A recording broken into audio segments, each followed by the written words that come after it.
Good evening, everyone. My name is Warren Smith. I'm the Vice President of Mission Advancement for the Colson Center for Christian Worldview, and it's my privilege to welcome you once again to this short course on John Stonestreet and Brett Kunkel's book, A Practical Guide to Culture.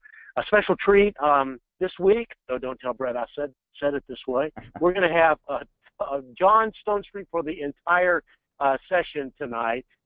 Brett will get back at us, though. He'll be with us for the entire session next week. So I'm looking forward to both an entire hour and a half with John tonight and an hour and a half with Brett next week. And before I turn the floor over to John, once again, I'd just like to remind everyone of a few things that I think will make the next hour and a half go a little bit more smoothly. Remember that we will be taking questions after John presents, and you don't have to wait until John is through in order to ask those questions. You can, depending upon the device you're using, you can look either at the top of the screen or to one of the sides of your screen, and you will see a little bar or a box that will allow you to ask questions. I'll be monitoring, sort of curating those questions over the course of the next hour while John is presenting. And so, again, don't wait until John is through to start asking those questions. I also want to mention that I have one or two questions held over from last week that we're going to try to get to tonight as well. Again, a few more ground rules. I'm hoping that most of you got an email from us last Wednesday, the day after our Tuesday night time together. That email should have had a link to the first week's session. If you did not get that email or that link, or it didn't perform or work for you the way it should, by all means, please email me or Heidi Allens, or just hit the reply button on the email that you get whenever you get notification of this event, and we'll try to diagnose that problem and make it go away. So I think most everybody that worked for, because we got a lot of great feedback. When you do get those links, we hope you'll listen to those links, watch that again. Feel free to share it with family, friends, pastors, others in your close circle of friends and acquaintances. We would ask, however, that you not share it on social media or broadcast it to any large email list. We want you to use it. We want you to feel free, complete liberty to use it among your circle of friends and acquaintances and associates. But again, if you could just keep it off of the mass sharing sites, I'd be grateful for that. Again, this is our second week. We've got two more after tonight. We're really excited about what we've covered so far. And without any more introductions, I'm going to turn the floor over to John Stonestreet. John, take it away. Thanks, Warren, and thanks everybody for being back again this week. I'm going to go ahead and hit the slide presentation. Hopefully you're able to see that. Warren, just let me know if for some reason it's not popping up, but I think we should be ready to go here. As Warren said, I got this week by myself. Brett's probably off surfing somewhere. It's hard to tell. Next week I'll be down in the Dominican Republic, working with a Christian school and taking one of my daughters on a cross-cultural trip. So we're looking forward to that, and Brett will cover next week. If you remember what we talked about last week, we wrestled a good bit with what culture is and being clear on what culture is. And it's important to note, too, that this book, A Practical Guide to Culture, is something we didn't actually mention last week. And in light of some of the questions that came in, which were great questions, I do want to emphasize that the book itself was written to those who are invested in the next generation, so parents, teachers, and grandparents, mentors, youth pastors, individuals who are vested in helping the next generation navigate the culture. But there were some great questions in light of a lot of the theological things that have been written over the last, 5 to 10 years.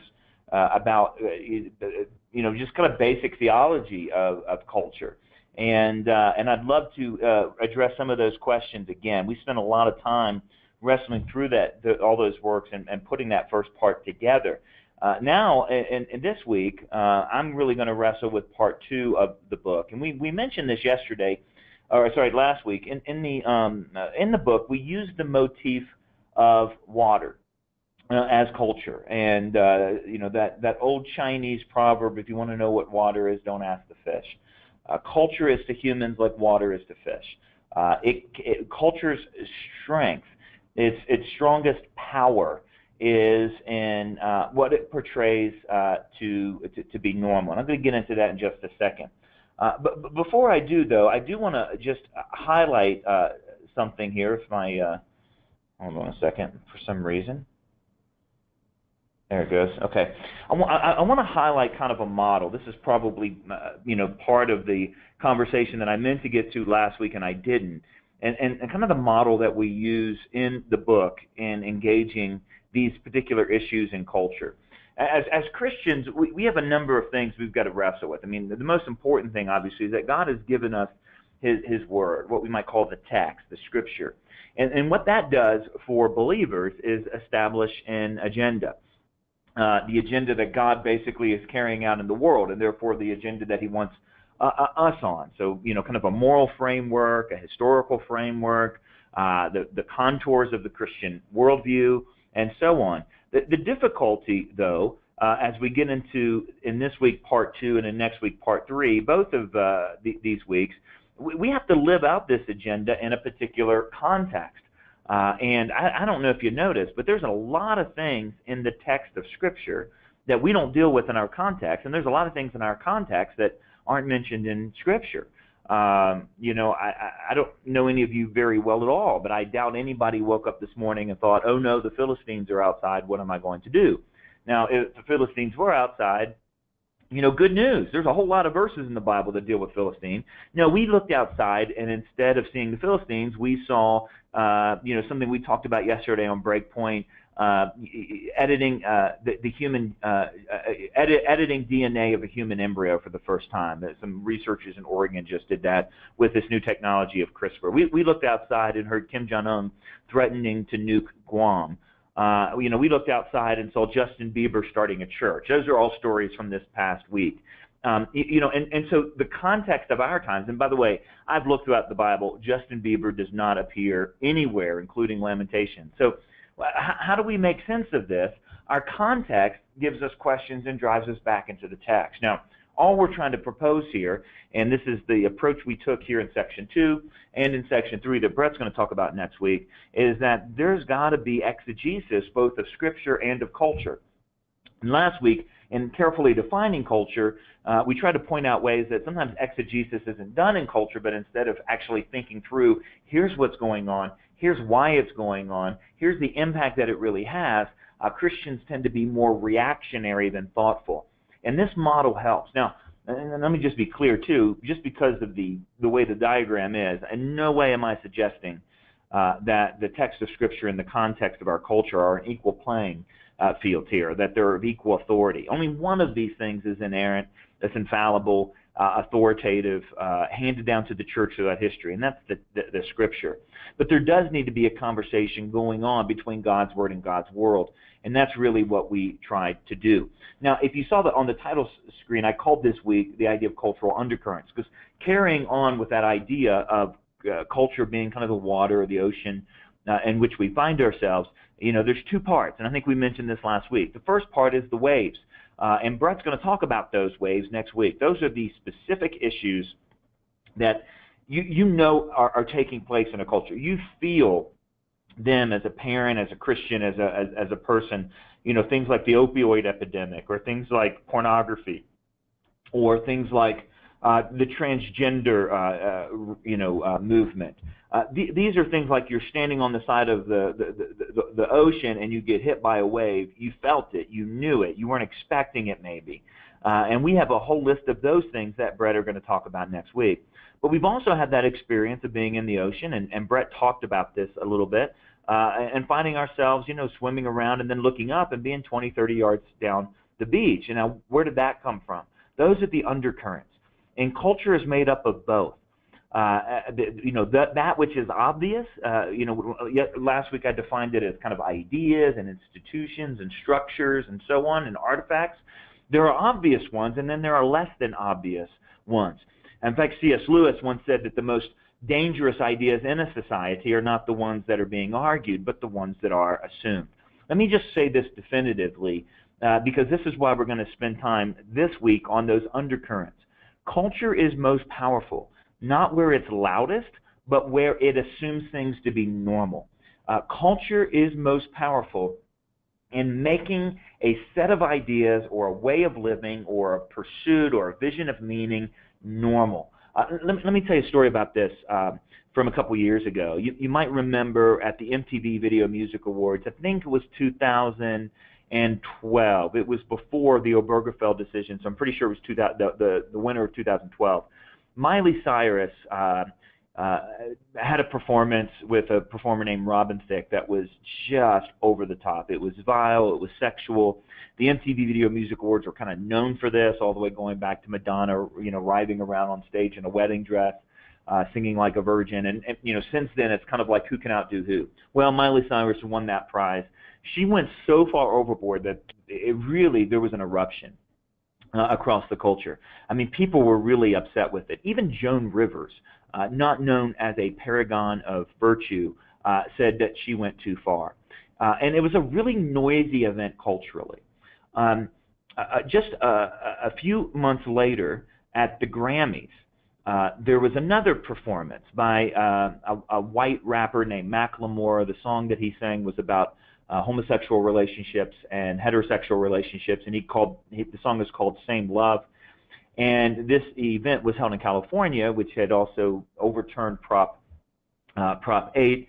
And so for the first time on television, there was a mass wedding that involved both heterosexual and homosexual couples. And it was a legitimate wedding. Like Queen Latifah, the artist, got ordained, and she presided as all these people got married, both heterosexual couples and homosexual couples, on national television at the Grammys.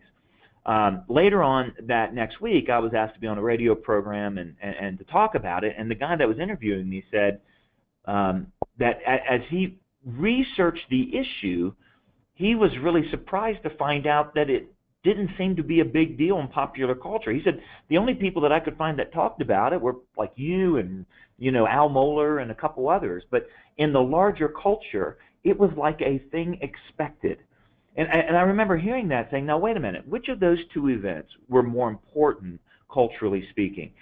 An event that was so far over the top that it created all kinds of noise, and if you remember our little diagram of how people do things, and that stuff becomes normal, and that the power of culture is not only to become a context created by our activity, but also to reject that activity.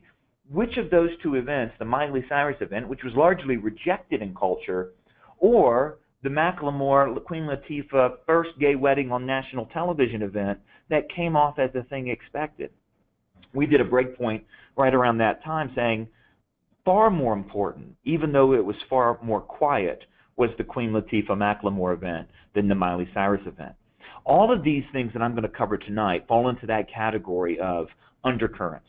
They fall into the category of where culture is, I think, the most powerful because of realities that are shaping so much of our lives, but that often go unnoticed. And I'm going to walk through 4 of them, and again, this is found in chapter 2 of the book. Here's the first one, and that is the drowning of truth in noise. The drowning of truth in noise. Historians and sociologists look at different periods of history and label them. So we all have, remember studying in history class the Enlightenment or the Industrial Revolution, the Exploration Age or something like that. Our age has already been named. It's called the Information Age. And the reason it's called the Information Age is pretty obvious. Now, some of us maybe have even lived through some of the big transition in the Information Age.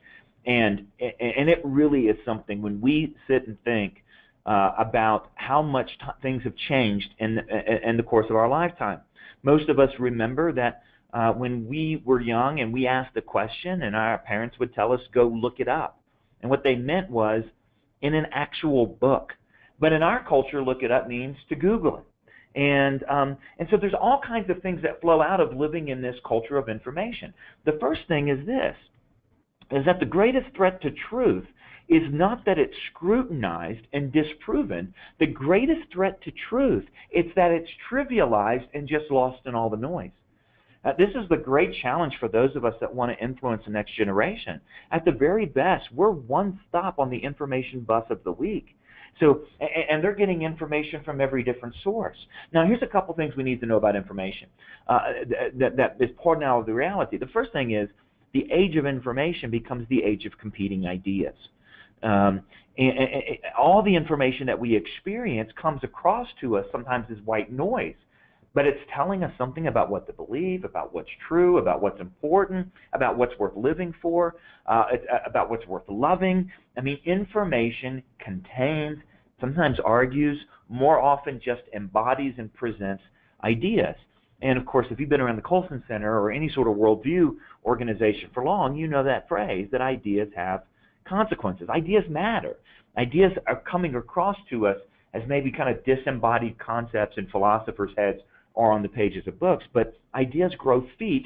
They walk out into the real world and influence people. In fact, good ideas have good consequences, and we say around the Colson Center, bad ideas have victims. And we're going to get into more of that a little bit later. But what I want to talk about now is that some of us have kind of lived through this transition of going from books to screens and going from, clear authoritative sources to really a challenge of authority. In fact, that's something that's really worth considering. Not only is the age of information the age of competing ideas, the age of information and the age of competing ideas becomes the age of the challenge to authority. Because the question for this generation growing up oftentimes is, who do I trust? All these people are giving me different answers. Who do I trust? Do I trust this website or that website? Do I trust anything on the second page of Google search results? Do I trust my pastor or my peer, my professor or my parent? And what happens is, as Thomas Friedman wrote back in, ironically, 2006, and I'll tell you why that's ironic a little bit later, the world's flat. And when it comes to information, the world is flat. Now, one of the things that's lost in a culture where there's so much information swirling around is not only a sense of authority or trustworthiness, but it's also the distinction between information, knowledge, and wisdom. So suddenly, having access to information is the same as being smart, and being smart is the same as being wise. I want to show you a quote from T.S. Eliot. I'm a huge fan of T.S. Eliot. He wrote, in the early part of the 20th century, brilliant essayist on culture, education, and so on, way ahead of his time. This is from a little piece that he wrote that was, and I'm not even quite sure what choruses from the Rock kind of were. I've just seen kind of these pieces, but it was some sort of kind of fictional production or something along those lines. But listen to what he wrote, and note the date, 1934. He said, "The endless cycle of idea and action, endless invention, endless experiment, brings knowledge of motion, but not of stillness." Now, of course, he's writing as kind of the growth of the industrial age, and he's talking about in just kind of commerce and business and so on, and he's talking about we're always active, but in gaining one knowledge, we're losing another knowledge of motion, but not of stillness. He goes on, knowledge of speech, but not of silence, knowledge of words, but ignorance of the word, capital T, capital W. All of our knowledge brings us nearer to our ignorance. All our ignorance brings us nearer to death. But nearness to death, no nearer to God. And then here's I think, just a brilliant three-line observation. Where is the life we've lost in living? And notice the life with a capital L. Where is the wisdom we have lost in knowledge? Where is the knowledge we have lost in information? He is articulating way ahead of his time. Sometimes you read T.S. Eliot, C.S. Lewis, and these guys, and you think, man, if they were transported into today's age, their head would just explode. Because all the things that they were talking about ramped up to a completely different degree. Living in the age of information is a difficult thing. So with each of these, I also want to offer an antidote. Maybe a better word would be an inoculation, something that we can offer the next generation and even ourselves to make it through an age of information. Now I know maybe some of you are thinking, well, wait a minute. In an age of information, we need truth. Yes, we need truth. But truth dumped into a sea of information gets lost. And so what Paul prays for the church at Philippi is that their love would abound more and more in truth and in all discernment. And we're going to talk about later, discernment is not even just the ability. I love, by the way, the definition of discernment from Samuel Johnson. Let me see if I say this right. It's in the book. But he said that discernment is not just the ability to tell the difference between what is true and what is false and what is genuine and what is counterfeit, but to prefer what is true and genuine to what is false and counterfeit. And that's why discernment is the ability to navigate this very noisy culture and make wise decisions. Now, let me give you a strategy to help the next generation develop discernment. Some of you asked last week about having discussions with people who aren't Christians around these cultural issues. This is a good strategy for that, excuse me, as well. And that is the strategy of asking questions. When people came to Jesus with a question, he most often asked another question. He didn't give an answer. I want to walk through a handful of these questions that you should keep in your back pocket, especially with the younger generation. The first one is, what do you mean by that? In a culture where there's a lot of information and a lot of noise, we will often find ourselves using the same vocabulary as somebody else, but not the same dictionary. And this is where all of hearts and minds are one, is on the definition of words. I am absolutely convinced that the battle for hearts and minds is the battle over definitions. G.K. Chesterton said, if words aren't worth fighting for, what on earth would be? And if you think about the world we live in, and so often what happens is our kids, our students, are hearing words with assumed definitions, especially words like love. How else can you get away with saying something like love is love, as if that's a rational point, unless you are assuming a definition of love right up front that is completely divorced from reality itself? I think words like freedom. I once had a conversation with a woman on an airplane, and she said to me, how can you believe in God? And I said, well, what do you mean by God?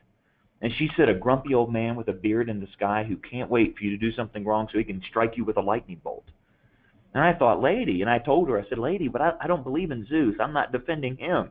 See, I said God, she said God, she meant Zeus. I meant Yahweh. We were talking about completely different guys here. So that question, what do you mean by that, is a way to start challenging the undercurrent of the way words are assumed. Think about, for example, watching a movie with the next generation and a picture of love is shown. Well, what do they mean by love right there? Here's another one. How do you know that's true? How do you know that's true? It is amazing the things that just get ratted off over and over and over. A friend of mine wrote a piece on the American Thinker this week. He sent it to me. It was a great piece on science. And in the comments, people just say, science has disproven the Bible. Well, people say that all the time. How do you know that's true? Could you show me a place where that has actually taken place? Or when things are just assumed. 10% of the population identifies as a gay, lesbian, bisexual, transgender. Well, how do you know that's true? What does that statistic come from? And this is, the importance here is helping ourselves and the next generation tell the difference between an assertion and an argument. An assertion is not the same thing as an argument. And one of the most important things we can give the next generation, according to Nancy Pearcey, is a baloney detector. And a big part of a baloney detector is that difference between an assertion and an argument. Pascal's question was, what if you're wrong? I would also ask the question, what if you're right? Both of these questions just take seriously the idea that ideas have consequences, and having bringing up, well, if you're right about this, what would this mean? If biological reality has nothing to do with the gender or sexuality, well, what if you are right? And you just start playing this all the way, down the line. I had somebody once tell me that I shouldn't listen to anyone tell me what's right and wrong. I said, well, what if you're right? Are you telling me what's right and wrong? It basically helps kind of, again, with that discernment process. And then finally, have you ever considered? A lot of times in a world of a lot of noise, we want to immediately go to, here's what you should believe, here's what you should believe, to the next generation, or even to an honest seeker. And I think in a culture of so much information, we have to demonstrate the ability to take somebody else's thoughts and opinions seriously, and encourage them to show them what that looks like in order to turn these things into a dialogue and a monologue. So oh, and by the way, have you ever considered this? Or if you want to have discernment, I would, if you're not signed up for the daily Breakpoint commentaries, that's really what Chuck was trying to do and what Eric and I have tried to do ever since, which is, really, and by the way, with our other programs, The Point and Breakpoint This Week, is again looking and exemplifying, looking at what's happening in culture with a lens of discernment. I'm going to give you an example of that a little bit later. Let me give you the second undercurrent that we talk about. This one is as important as it gets, if you ask me, and that is what Sherry Turkle called being alone together. Now, Brett mentioned this just a little bit last week, but let me walk you through the story of Sherry Turkle. In fact, if you're taking notes, I would highly, highly recommend, or if you have the book, they're in the footnotes, but look up the 2 TED Talks by Sherry Turkle. You can also Google her name with my name and find the interview that I did with her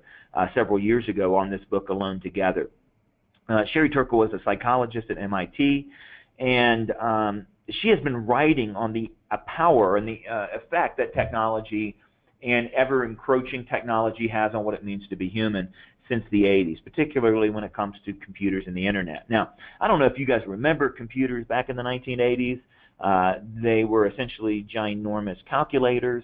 But in the 1980s, Sherry Turkle wrote a book before Al Gore gave us the Internet and said that the computer would be more than just a place where we go and do calculations, but it would actually be a place where we go and express ourselves. She said that in the 80s. She saw where it was going. In the 90s, her second book, she made another prediction, well before the age of social media. She said that the computer would not just be a place where we went and expressed ourselves, it would be a place where we would go and explore ourselves, including alternative selves. She embraced, at the time, a postmodern vision of identity. She thought it was fantastic that the Internet provided a place where a 50-year-old man could explore being an 18-year-old woman if he wasn't happy with his own identity, things like that. By the way, her first 2 books were amazingly prophetic. I mean, she had a grasp on where the technology was going. The interesting thing about them is that they were so optimistic. She was an optimist about these things being good things. She thought it was great. She thought this was going to usher in a whole new way of being human, and that's going to be great. Well, I read Sherry Turkle in seminary, and that's where I came across her first 2 books. Her third book didn't come out until 2011. And when I came across that book, I devoured it. And the first thing I noticed was that the optimism from the first 2 books was gone. And when I interviewed her, I said, you don't seem to be optimistic like you were earlier. And she said, I wasn't prescient. That was her language. I wasn't prescient about where this would go. I said, well, what changed your mind? She said, I don't know. I do have a teenage daughter, she said. And she's seen some of these trends in her own daughter. But the title of this book says it all. It's the fact that we live with such a we live in a world of ever-encroaching, always present glowing rectangles, glowing screens, video screens. And what it's giving us is an option to not be all in one place, but to isolate ourselves in our own little realities, in our own little worlds, and so on and so on and so on. And there's so many examples of being alone together. It's hard to know really at one level where to begin, but I think the title says so much of it. In the third book, just like in the first 2, she has a prediction. But her third prediction in this third book is that we're quickly reaching the point where we will choose, where we will have to choose between real relationships and mediated relationships all the time. And her prediction had to do with the integration of artificial intelligence and robotic technology, where if the choice is between having a real conversation, eyeball to eyeball, with all the vulnerabilities and the risks involved, or having an artificially intelligent robotic companion who looks real, talks real, can give us empathy, but doesn't require anything of us. In other words, gives us all one side of the relationship, but doesn't require anything of us. That's where she thinks the big risk will be. Now, it sounds almost science fiction-ish, except you're seeing traces of this in Japan. not just with sexual robots, but also just companion robots. There's all kinds of things contributing to this. But look, the real antidote here, or the inoculation, has got to be relationships. What the next generation is growing up in is in a culture in which it's normal not to look people in the eye. It's normal to, and this is the most common thing she says she hears from the next generation, or the current generation really, is I'd rather text than talk. Now, what's amazing to me is how quickly this has come upon us at this level. Some of you know Thomas Friedman's book that I mentioned a few minutes ago called The World is Flat. It was a book basically saying that the thing that separated developing countries from first world nations has been technology in the past and access to ability. But as it's becoming more and more digitized, and more people, and for example, India have cell phones and have houses. What's happening is the world's becoming flat. The access is becoming spread out. He wrote another book, by the way. Friedman just wrote another book this past year called Thanks for Being Late. And forgive the French, but his opening chapter in that book was, what the hell happened in 2007? Now, here's what he's talking about. In 2006 is when he wrote The World is Flat, 2006. If anybody here is a junkie of technology history, you'll know the answer to this. But do you know, that was in 2006. He wrote about how the world's flat and everybody has access to technology and the internet. It's making everybody equal and so on and so on and so on. It was a revolutionary book. 2007, do you know what happened? Well, Facebook went from being a college thing to being something enjoyed by everybody. Twitter became a thing. LinkedIn became a thing. Skype, the first Skype call, 2007. In 2007, this was invented, the iPhone and the Android operating system. Do you realize that Thomas Friedman wrote the book The World is Flat before there was such a thing as a smartphone? Cloud-based technology came in 2007. The fiber optic lines, we found ways to increase the data transfer in between those, between nations and all that sort of stuff. And so the high-speed internet, at like really high-speed internet, at this whole new level of high-speed internet, became a thing in 2007. That was 10 years ago. That was yesterday. And so the impact that it's had on our lives has been absolutely stunning. The antidote is relationship. Let me tell you a couple things that Sherry Turkle says and a couple things that I'll bring up here. There's no substitute for time. Time. We are a culture that has every minute kind of budgeted here, there, or the other place. So having time for the next generation or for individuals is going to actually distinguish how we do things from them. The other one is eye contact. Sherry Turkle talks about how that kids will tell her, and what's interesting is these are kids who have never known different. They've never known a mom or a dad who didn't have a smartphone all the time. But this is what kids will tell her, little kids, that they long for eye contact. They want their parents to look at them. And there used to be these built-in moments, Sherry Turkle says, where that eye contact would take place. So, for example, the school pickup, right? You pull up the car, the kid runs to the car, and you look and you say, honey, how was your day? And now it's no longer, hey, honey, how was your day? Now it's, hey, honey, how was your day? And she talks about the dad being at the playground, texting business associates while pushing with. In other words, we're not all there. Employers tell us the next generation doesn't know how to read nonverbal communication.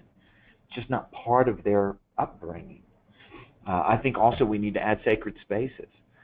This is something that Sherry Turkle, this is her phrase. She's not a believer. I don't know why she uses the word sacred. What she means is tech-free zones.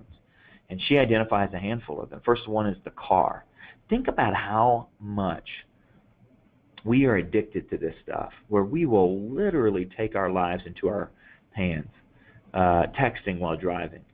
But she also talks about even relationally, like, we do road trips and no one's talking to each other, or you're riding in the car from home to school and the kid's glued to that screen. And she says the car should be a sacred space. You got a captive audience, have a conversation.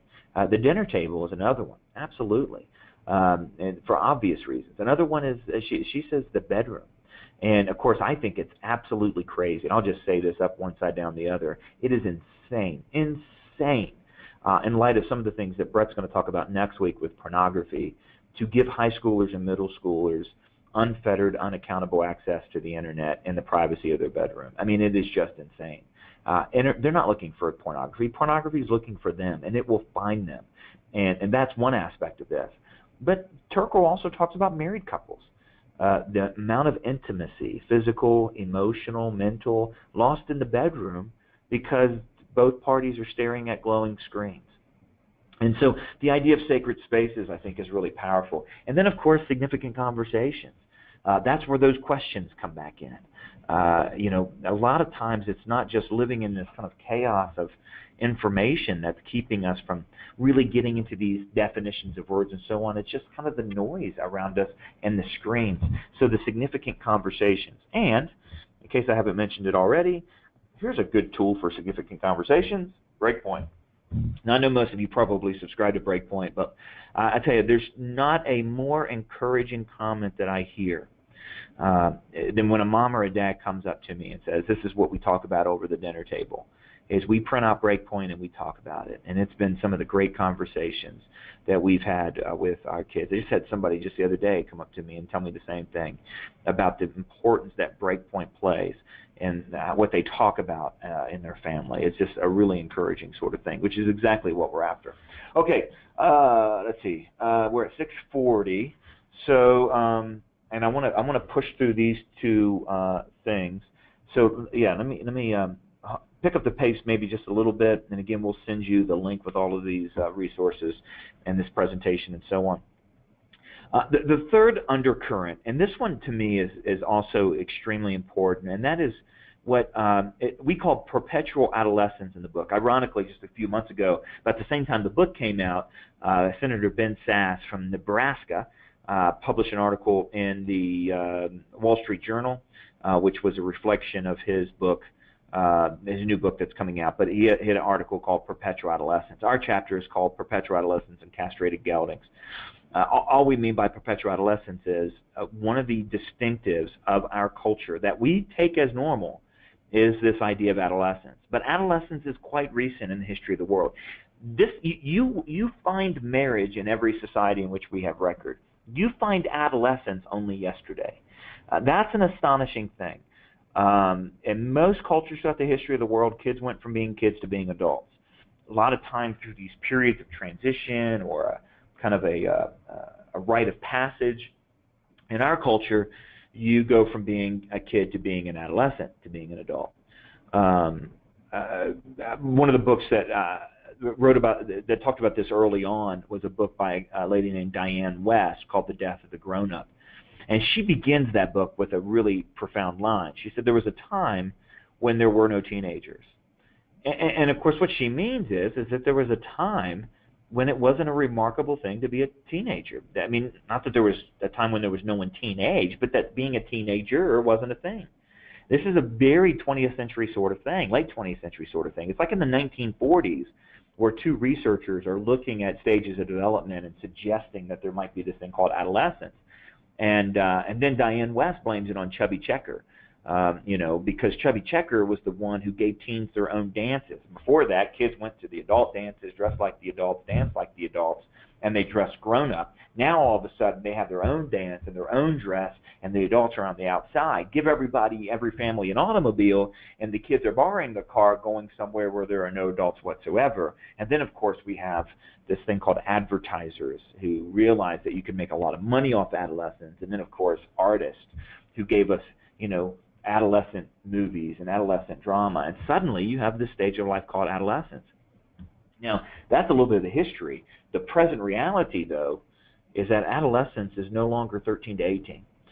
Most people will put adolescence in our culture as stage of life between 11 and 30. There are a number of studies that talk about that there are these kind of indications of growing up, starting your own household, having your own bank account, getting married, moving into your own place. And those things are happening later and later and later. You just take marriage. The average first marriage for a woman in the United States is after her average first birth of her child. So they're having babies after they're getting married. And that would be bad enough as it is for those of us that think sex comes after, not before marriage. But you also have just this reality that the average first marrying age for women in America is almost 28, and for men it's pushing 30. And you have 30-year-olds buying video games, more video games than teenagers. I've seen this in my lifetime, where when I was growing up, the knucklehead goofballs in movies were teenagers. It was Ferris Bueller and Marty McFly. And then when I went to college, they went to college, and it was Chris, Adam Sandler and Chris Farley, and that group. Now the knuckleheads in movies are grown-ups like Jason Sudeikis and Seth Rogen, and these are people who are supposed to be grown-ups with kids that are acting like adolescents. There's a big difference between a culture that strives for age, honor, and wisdom, and a culture that strives to be young forever. And that's one of the things that we talk about in Perpetual Adolescence. Now, in that book, in that chapter, we identify a couple of trends of adolescence that we see kind of broadly in our culture. For example, immediate gratification, the inability to delay gratification, the inability to say no to something now for something better later. Chuck Colson spent a whole lot of time on that in the last couple of years of his life, talking about how that's one of the great indicators of the health of a person or a society. I think also, this inability to delay gratification, this sense of entitlement, right, that the world owes me something. You see this, broad and wide. You look at this story that's coming out of Google right now. You read the headlines on it, and you would think this memo that this guy sent around Google, was just this hate-filled rant. And you read it, and it's like, well, wait a minute. This doesn't match the headlines at all. But this sense of entitlement that no one should question, the differences or abilities, it's just an example, of this. Now, here's what we argue in the book, that the biggest problem with adolescence is that it is a replacement for virtue. Someone who acts like a teenager forever or a kid forever is not only not living up to their potential, they don't know who they are and what they're for. The inability to delay gratification is an indication that one does not know the virtues. The conversation about the virtues is something that we have lost in our culture. We used to talk about it all the time. Now we talk about values. Now we talk about beliefs. And this is all important stuff. But what we've lost is this conversation about virtue. We think virtue is an antidote to extended adolescence. The cultivation of virtue. Virtue is like putting a seed in the ground and watering it and so on. And in the book, we give a 5-question test for virtue. 5 questions that you can basically do as a self-evaluation, do it with the next generation to know kind of whether they're cultivating virtue. The first one is, what are my loves? This is an insight that goes back to St. Augustine, who helped us understand that we are what we love. It's interesting, the first command, the greatest command, is not to believe, it's not to trust, it's to love. We are love-shaped people. We become what we worship, is another way of saying that. I'm going to get into that in just a second. And so that's the first question, what are my loves? Now, this goes to that very first point I made, which is you got to define words, because love in our culture means feeling. That's not really what a love is. That's what an emotion is. Love is not less than feeling, but it's way more than feeling. It's basically that which I choose habitual intimacy with. So what am I choosing, habitual intimacy with? What are my loves? By the way, Augustine said 2 things about love. He said you got to love the right things, and you got to love the right things in the right order. So you can love the right things but be disordered. So you can love God and love people, but if you love people before you love God, then you think God is on the wrong side of history, things like that.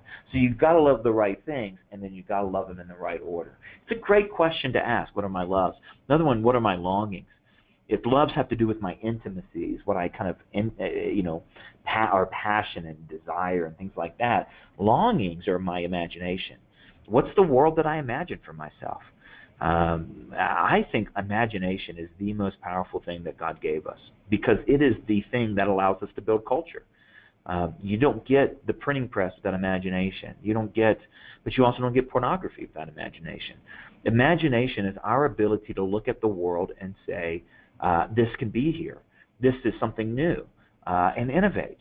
And imaginations are powerful because they aim us. I think this is why Jesus talked about and added to the law longings. Like if the law says don't kill, but if you want to kill someone, if you look at someone as if to kill them, you've already done it. Same thing with adultery. What are our longings? And this is the question: is when we're just imagining, if only, if only, if only. Now that could be a really good thing. There could be a godly discontentment that makes us go, if only, and sends us somewhere else. But it also is a thing that precedes affairs and addictions and eternal adolescence. So what are my longings? The third one is, what are my loyalties? We have too many things clamoring for our time and attention. So we will choose some things and reject other things. That's all this question is. What are we loyal to? Are we loyal to, going back to the technology conversation, moms and dads, when we get home, are we more loyal to the text messages we're getting or to our kids? Are we more loyal to our spouse or to our favorite show? These are loyalties. Fourth, what are my labors? Andy Stanley wrote an interesting book years ago called Choosing to Cheat, and he just said, look, you're going to cheat something because you have too many things demanding your time and attention. So what do you work hard at? I think this is a particular challenge, by the way, for young men who have been taught not to do anything unless there's something in it for them. Looking at labors and what we actually give ourselves to and invest ourselves in. And then finally, what are my liturgies? One of the reasons perpetual adolescence is so powerful is that it's so assumed. We think that when someone becomes 11 and 12 that they're going to lose their mind for the next 8 or 9 years. We think that being young is being free and so on. And where does that come from?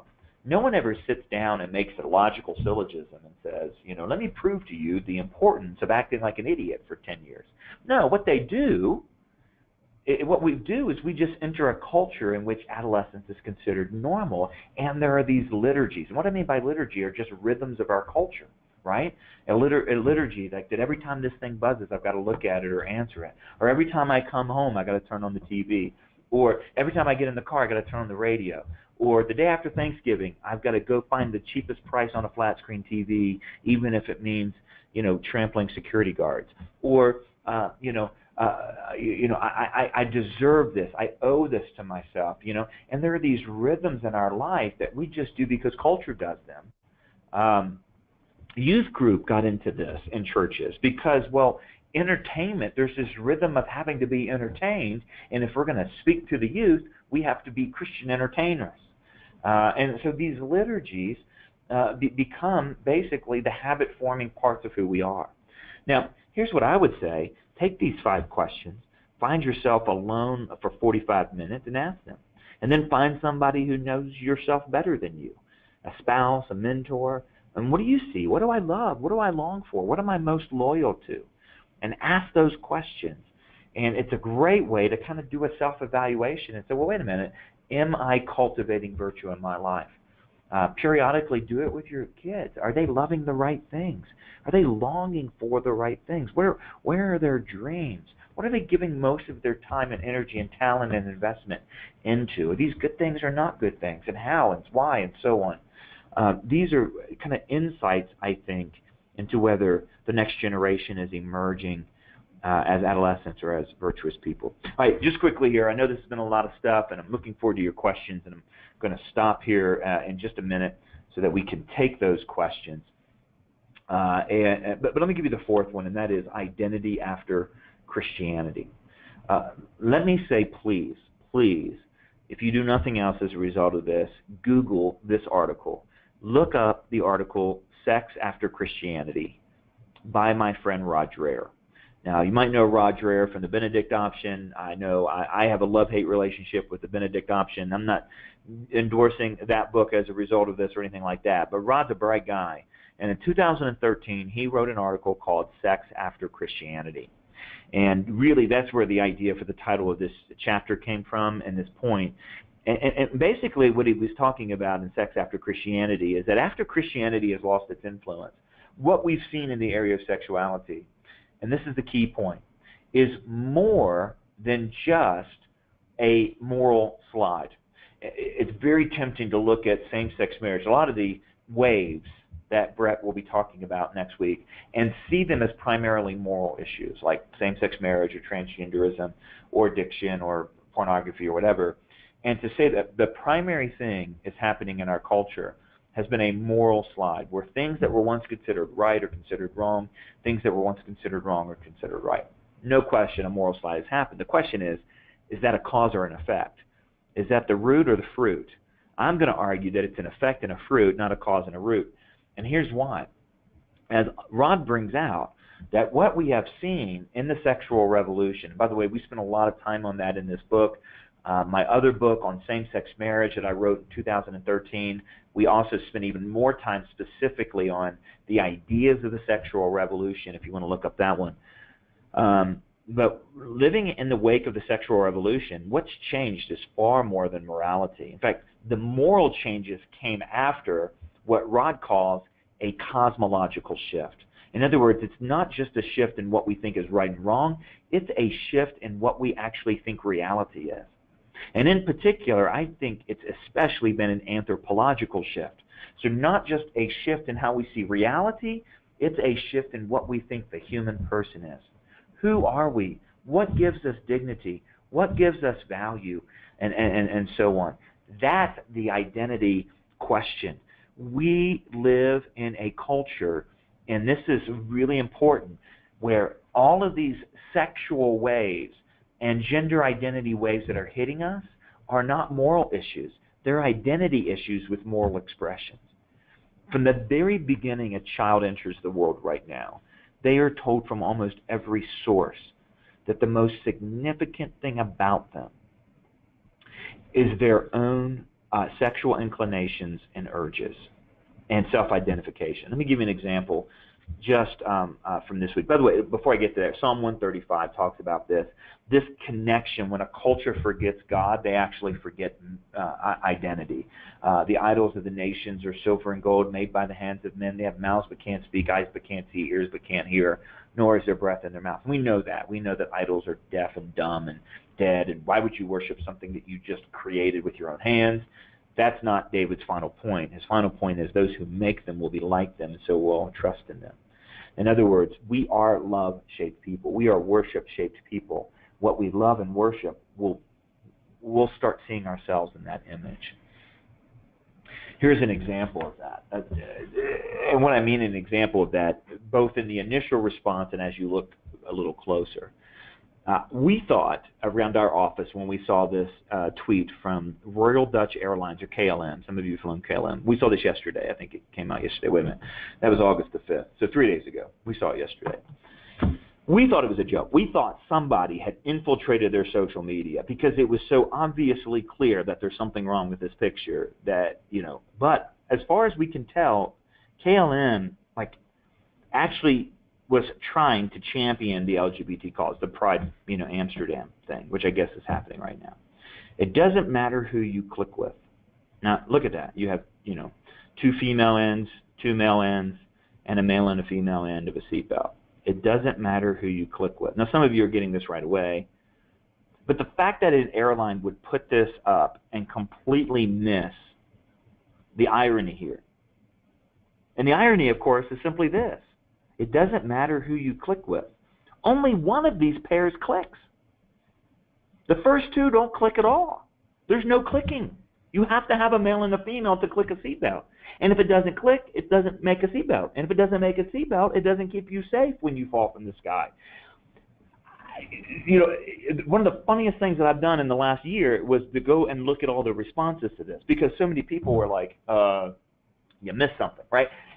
And so I just recorded on this. It'll be on our program I called The Point tomorrow. And so this is what made me think about it. But how thorough do you have to be embedded in thinking that this is identity? But think about what, in order to do an ad like this and not pick up on it. But not only that, what is it saying about identity?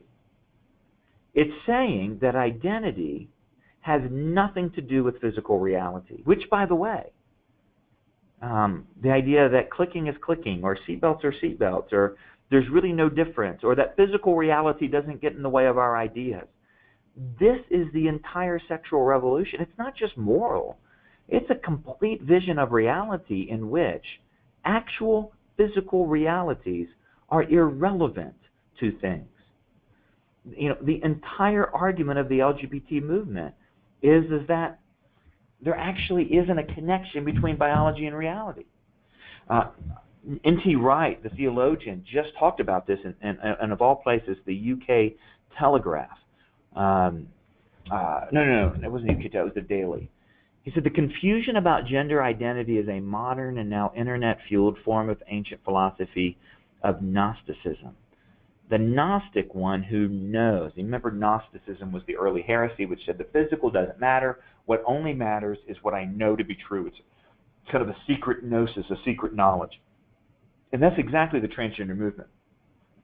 The Gnostic, one who knows, has discovered the secret of, quote, who I really am behind the deceptive outward appearance. But this involves denying the goodness or even the ultimate reality of the natural world.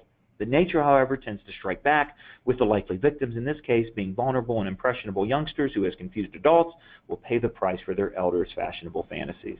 I'm so thankful that N.T. Wright courageously wrote a piece like that into a public publication, because that's exactly what identity has become. It's become a new Gnosticism. It's become a new vision which all outward appearances and physical reality is irrelevant. I am whatever I want to be. It's this idea of being kind of self-created on every level.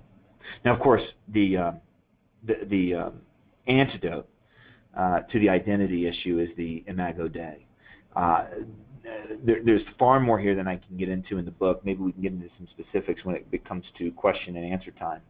But Brett and I agreed on this from the very beginning, which is the single most significant thing we can help students understand as we raise them is not just to know God, but obviously that's the most important thing.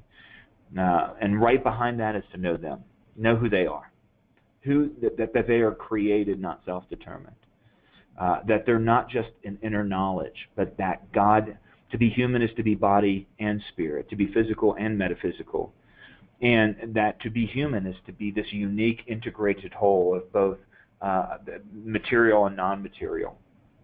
The idea of the image of God has changed the world. There's not been, and Chuck Colson would say that the most significant idea Christianity ever gave to the world at large, other than, obviously the specific message of salvation in Jesus, was the idea that humans are made in the image of God. Because if that's true, the world's a different place. If that's true, we have a grounding for dignity, for value, for worth. If that's true, that's where we get human rights. We are a culture now that wants to keep human rights. We want to keep human dignity. We want to keep human value and completely untether it from anything substantial. And anytime that's happened, there's been victims. Ideas have consequences. Bad ideas have victims. And I think that is a clear example of that. Well, look, I know that was a lot of stuff. We go into a lot more in the book, again, our website, breakpoint.org, you can sign up for Breakpoint and all that. But I'm looking forward to your questions. I know we just covered an awful lot of ground there. So let me go ahead and get rid of this and hopefully pull the video back up, and Warren will join us again. So Warren, you still there? Yes, I'm still here. I hope you guys can see me there. And we do have a couple of questions, John, and I wanted to, while we're waiting maybe for a few more questions to come in, to go back to last week and answer one or two questions that I think would be very relevant to some of the stuff that you talked about tonight. One of the things that you talked about, John, was the need for relationships, that was the antidote for much of the objectification that is taking place in our culture today. We had a question, though, from Craig that says, how do you approach young people, and these are Craig's words, who are too lazy for meaningful conversations that might lead to relationships? And I think I might offer a friendly amendment to Craig in that young people may not even be too lazy, but like you said, they don't have the skills. They haven't learned them in the same ways that previous generations have learned how to develop relationships. What's your word for Craig and for others who say, yeah, I want to develop these relationships, but it's almost like I've got to go back to teaching the alphabet before I can even make words and sentences with people? Yeah, it's a great question, Craig. I would say that this emerging generation is not apathetic. I think Gen Xers like us, like me, I think we were a waste of a generation, quite honestly. We are what's wrong with the world. Millennials don't usually struggle with apathy. Their bigger problem is distraction. And I think that's an important distinction.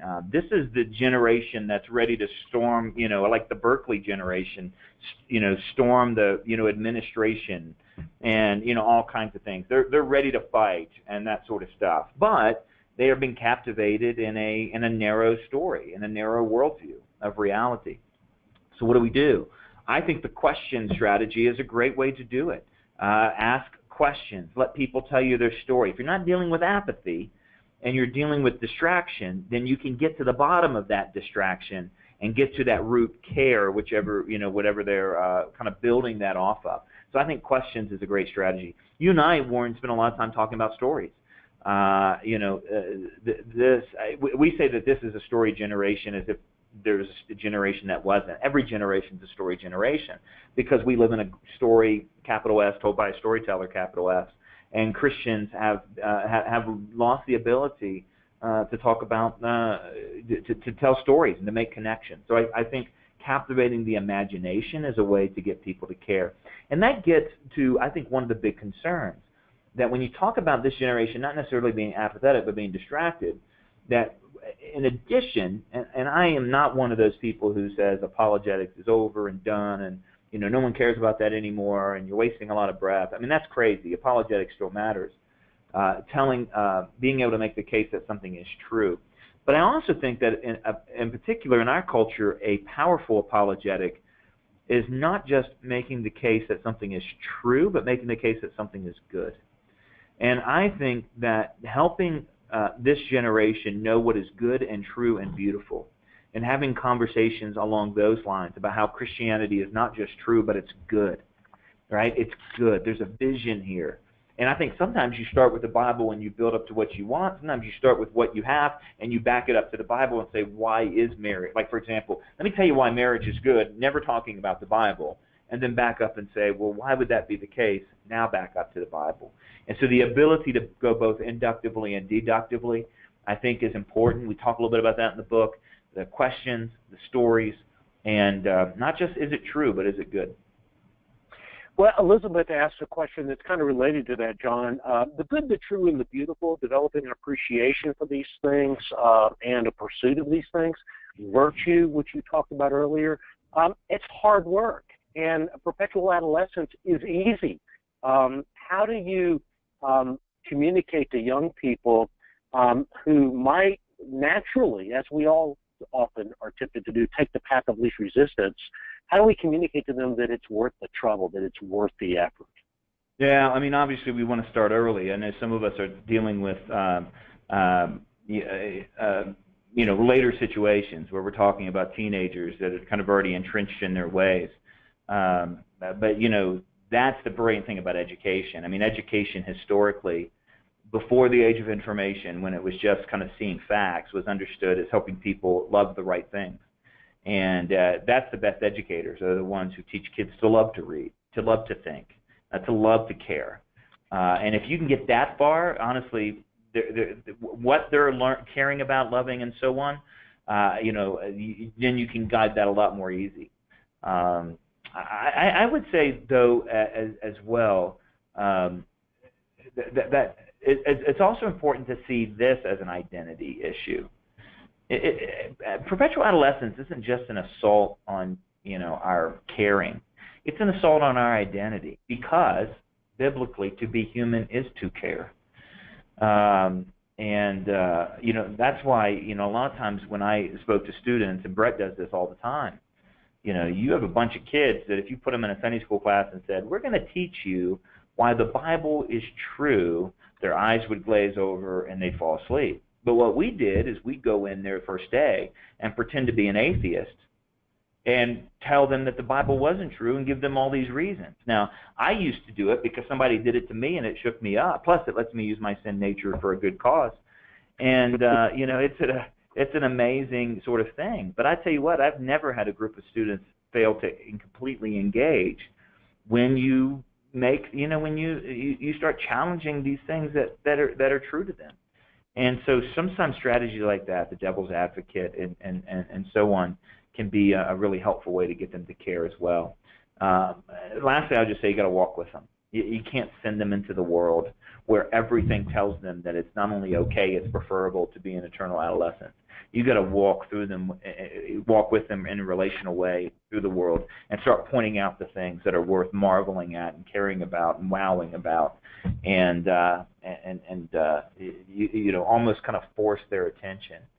And as parents, man, take these things, put them in a basket. Don't let them anywhere near the dinner table. Well, John, you and I both speak at Summit Ministries regularly, and I'm real gratified that that's what they do. They actually have a basket outside the classroom where these right. kids go in, and it really does make a difference in the way these kids interact with each other and with the instructors over the course of this 2 weeks. John, more questions are starting to pour in here, so let me just jump straight into this. Obviously, we pray for these, drastic shifts, especially in gender identity. John is asking us, but he also wonders out loud, and I think it's a fair question in one level. Are the changes that we're praying for, hoping for, advocating for, possible without some measure of persecution? It seems like that the church always own whenever been toughest, and it's kind of a sifting and winnowing process, separating the wheat from the chaff, and that the church of the future is grows from the seed of the blood of the martyrs, as the old saying goes. Any truth to that? Well, yeah, there is. That's a Tertullian phrase, and that has typically been the case. But that's the line from Tertullian. That's what he said, is that the blood of the martyrs is the seed of the church. Historically speaking, though, the church didn't always grow in times of persecution. You can go through the gravest persecution, and what that brought was an awful lot of winnowing. I mean, in other words, the church actually shrunk during some periods of super hot persecution. What else, by the way, led to the growth of the church was the missionary movement. And that came out of a religious freedom in America in the 1800s. And that, so here's the thing, is God's working everywhere. However, I don't want to. So what I want to say is, it's not just persecution that grows the church, but God does use persecution to grow the church, and we need to, let Him do that. It's just hard for me to pray persecution on fellow brothers and sisters, and it's hard for me not to, to do anything less than beg God to have mercy on those who are in the crosshairs of ISIS. So just that reality makes it tough for me to just say, God, bring persecution. But you're right. There is as Chuck would say, the hangman's noose does a marvelous job of focusing the mind, right? And that's what kind of happens. But no, I do think. I've seen it happen.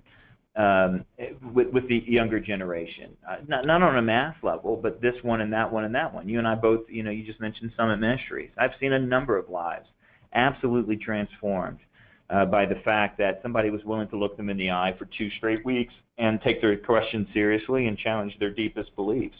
My favorite story was the girl who ended up at Summit because her grandmother lied to her and told her it was an English camp. 6 months, 2 weeks later, she goes home with a whole bunch of books, and 6 months later, she becomes a Christian. Just amazing things. It doesn't always end up that way. It's not always happy endings, but I think it can. Let me say this though. One of the visions of this, and this is something I didn't get into quite as much last week as I want to. It just takes an awful lot of time. But we've got to really understand that and present to the next generation Christianity as being for something, not just from something or to something.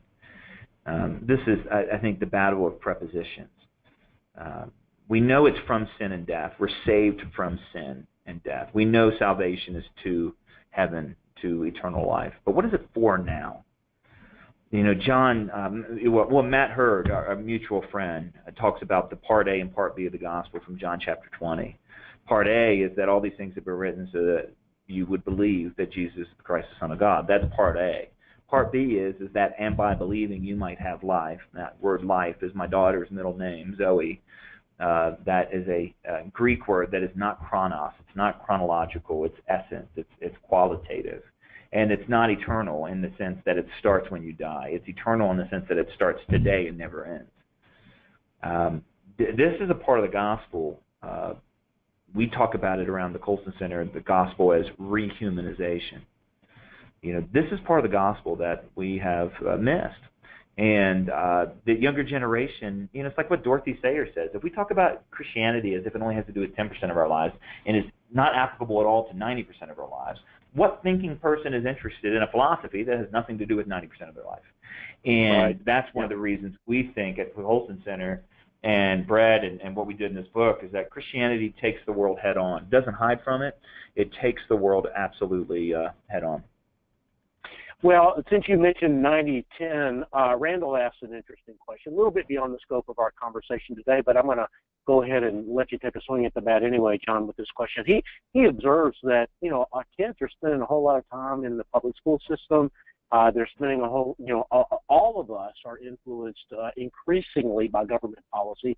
Government, as it has gotten larger, is encroaching in more and more aspects of our life.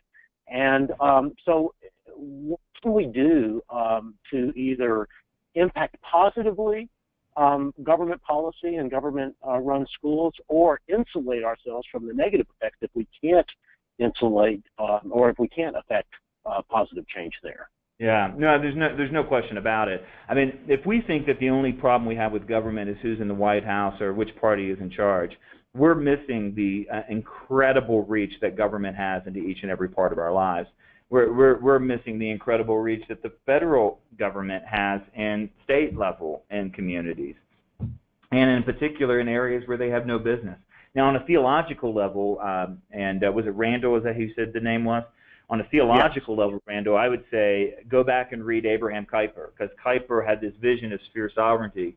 The upside is it's going to give a vision where I think he kind of nails this relationship between the proper role of the state, the proper role of the church, proper role of institutions like family, and then also when you break out, okay, here's what scientists are doing and artists and so on.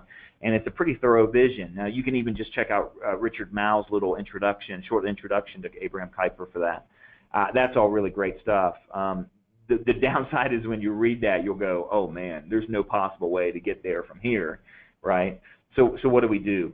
We advocate a couple things in this book, and Warren, your and I's book actually speaks to this a little bit. The first thing is to be aware, to know, to never take anything for granted. This is the baloney detector. This is that ability to ask those questions. We shouldn't just teach our kids to ask those questions. We should ask those questions. What do you mean by government? What do you mean by influence? What do you mean by power? What do you mean by taxes? How do you know that's true, that this and that and the other? And find ways then to push back. But the church has always been really, really good in two areas. Number one is when it does victim care. So one thing that we can do is all of these bad ideas about government, state, science, whatever, sexuality, bad ideas have victims. And when the church steps in to take care of the victims, the church then has a witness that it doesn't have when it doesn't. And so if we're this is why we say around the Colson Center, outrage is not a strategy, right? So teaching our kids just to be mad at culture or scared at culture, that's no good. What are they going to do about culture? And I think that's Randall's question. And so when we can care for victims, I think that is a key thing. And second, when we can offer a alternative, better third solution. Because a lot of times in the government world, particularly in education, we're told it's either this or it's this. And how many times in the scripture, I mean, you can think of, for example, the Hebrew boys in Nebuchadnezzar's court, it's either eat the meat sacrificed to idols or die, and Daniel's like, wait a minute, here's a third solution, right? And this is the innovation that I think we see in education right now, right? So the growth of homeschooling, the paraeducational program, the growth of charter schools in so many communities. This is amazing. There's a third way being proposed in all kinds of ways. You and I wrote about a ton of those third ways. Here's the Christian worldview of this area. Here's 5 stories of Christians that are living this out in a way that the government could never pull off. Now, in our vision and Chuck's vision and Alexis de Tocqueville's vision, that's also the rebuilding of civil society, right? So that is basically saying what the government has done is rule from the top down. Then you've got kind of radical libertarians saying no government is a good government and everyone needs individual freedom, which is just chaos and anarchy. So the classical conservative vision, articulated mostly by Christians, who understood the fallenness of nature and the ever-encroaching tendency of government, is to say, then what you got to do is build up a strong middle. You got to build up local institutions, family, church, local government taking care of local problems. And the more the more expansive that middle is, right, the more expansive civil society is, the less encroachment the federal government can do. Now, our experiment's going to be, if we rebuild civil society, can we actually push the government out and also push out this really bad idea that freedom is libertarianism, right? That's one of the worst ideas in our society, is that freedom is freedom from authority. And it's freedom, not freedom for. It's not what Os Guinness calls positive freedom. It's negative freedom. It's freedom from, not freedom for. And we got to push that down and push the federal government out, and the only way to do that is with a robust middle.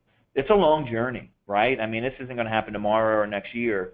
But I tell you what, you can see in some communities in America, and especially around the world, you can see some areas where this is actually taking place.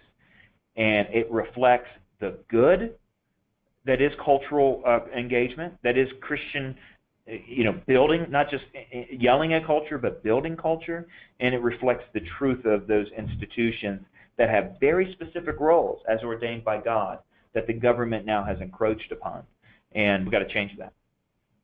Well, yeah, John, the pro-life movement is a great example. It seems to me that, the pregnancy care center movement around the country kind of replaced protesting in the 70s and 80s, and as a consequence, we are now maybe more pro-life as a nation than we've been in many, many years, and younger people are often more pro-life than their parents. And, we see, when I get in the car, my kid tells me that I got to put my seatbelt on.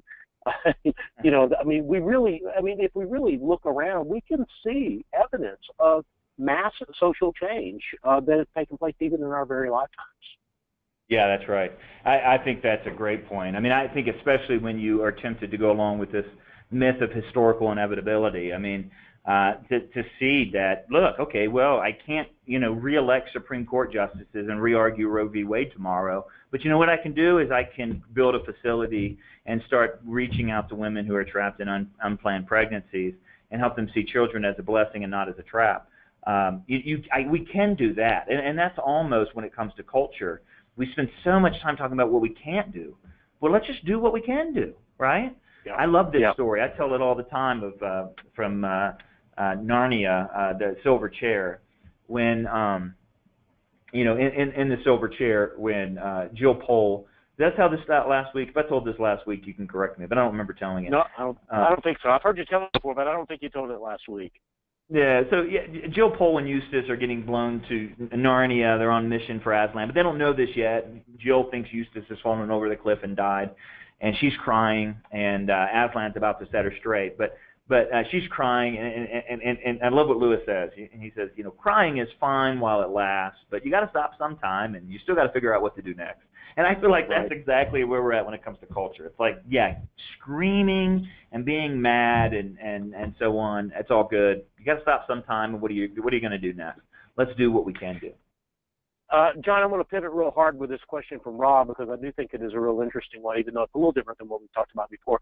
Let me just read the question because there's a lot of ideas in it. John, have you ever had a conversation with someone who believes people can really be transgender as opposed to just perceive themselves as transgender, and ask them, how do you know this is true? And if so, what did they say? In other words, how do you expose the false assumption that perception equals reality?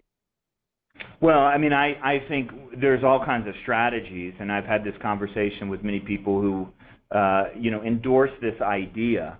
And, the best way to do it is to, highlight certain things. One of the things that I highlight for students, for example, is just to stop and say, wait a minute, if this is true, that means when it comes to things like getting married, having sex, going to the bathroom, biological gender shouldn't be even part of the conversation. Like when it comes to going to the bathroom and having the body parts we have been called essentially irrelevant. They are not actually relevant to these conversations, and so on. The other thing is to just kind of point out what body parts do and why they do have they matter. When this idea that love is love, I just say, well, wait a minute. This love right here, even if you don't think homosexual behavior is wrong, this love right here can produce a baby. This love right here doesn't. So it's not the same unless you pretend that physical stuff doesn't matter. It only matters how you feel.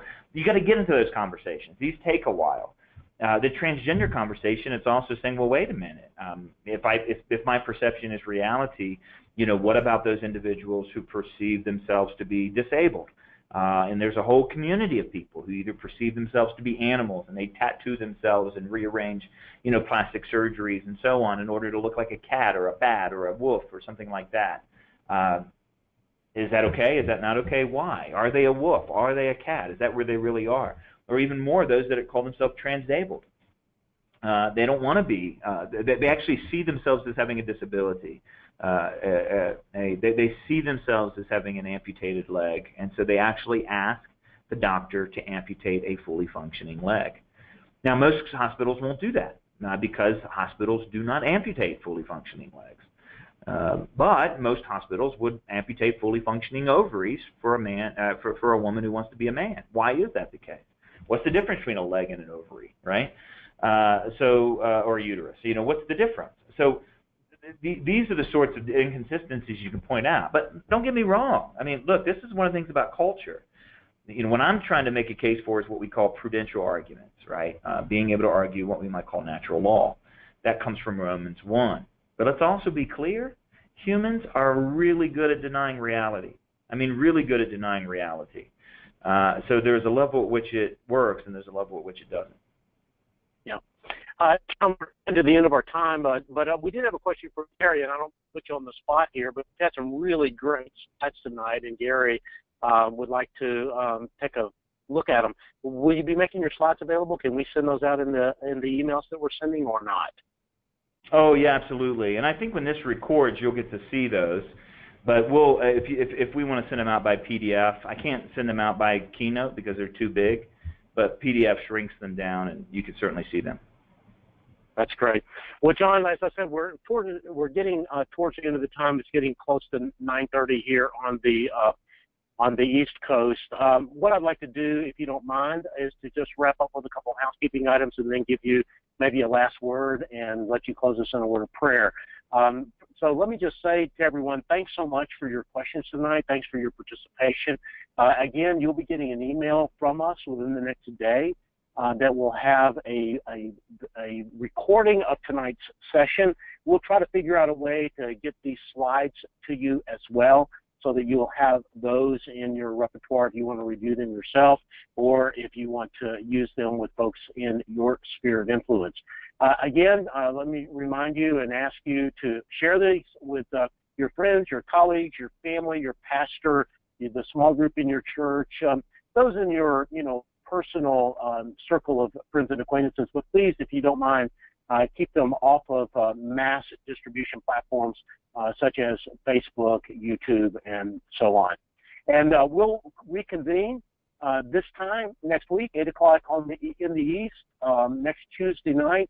And next week, we'll have Brett Kunkel for the entire session, as John, as he said, will be in the Dominican Republic teaching some of these ideas and other great biblical ideas to folks down there. So, John, I think that wraps up all of my housekeeping items for tonight. Let me turn it back over to you for a closing word, and if you don't mind, a closing word of prayer as well. Yeah, no, thanks, Warren. Thanks, everybody. What great questions, and keep those questions coming in. I will look forward to being back with you, not next week, but the following week. And Brett and I will be together to cover Chapter 4, Section 4 of the book, which is really what's the toolkit. So as we talk about the issues in culture this week and next week, what's the toolkit that we can proactively give students walking into culture that can help them? So that's where we're going in week 4 when I'll be back with you. Let me just say, though, that, again, culture matters. And as Christians, we tend to see things in bits and pieces, as Francis Schaeffer says, instead of in totals. and looking at culture and kind of the spirit of the age, what some people call the zeitgeist. This is what motivated Abraham Kuyper, what motivated Chuck Colson, is to see some of these cultural trends and to get ahead of them. But don't lose hope, because again, remember what we said last week, and that is, as crazy as some of this stuff sounds, and it is, the most true thing about this culture is that Christ is risen, because that's the center of the story. This is a moment. We live in a moment that thinks adolescence is a great idea. We live in a moment that thinks identity is flexible and fluid and dynamic, and that we don't have a creator. We live in a moment that thinks information is better than wisdom. But it's not true, and this moment's not going to win. Christ is risen, and that is the true thing about this. So we carry on, and we do it in a way that that speaks truth to power at times, that speaks truth to individuals, and what a fun time to be alive. I mean, you can point out that the contrast between Christianity and every other way of living in a way, in a clarity that we haven't had in America for a long time. Now, there's good sides and bad sides to that, no question about it. But I tell you what, I would love to see a generation of Christians inspired by this book and by other things to see life as an adventure, as a calling, as a participating in the kingdom, and not just tilting at windmills, but really slaying dragons. And I think that's really the privilege we've been given. So off we go. Let's jump in, and let's take the next generation with us. Let me pray. Father, we love you. Thanks for Warren. Thanks for those that are a part of this course together, for the privilege it is to be part of the Colson Center, to be part of this legacy of Chuck Colson, to have this privilege of speaking on this book tonight here and interacting with these your servants. We ask that you would give us courage and grace and hope for these days. And thank you for this time in Christ's name. Amen. Amen. Good night, John. Good night, everybody.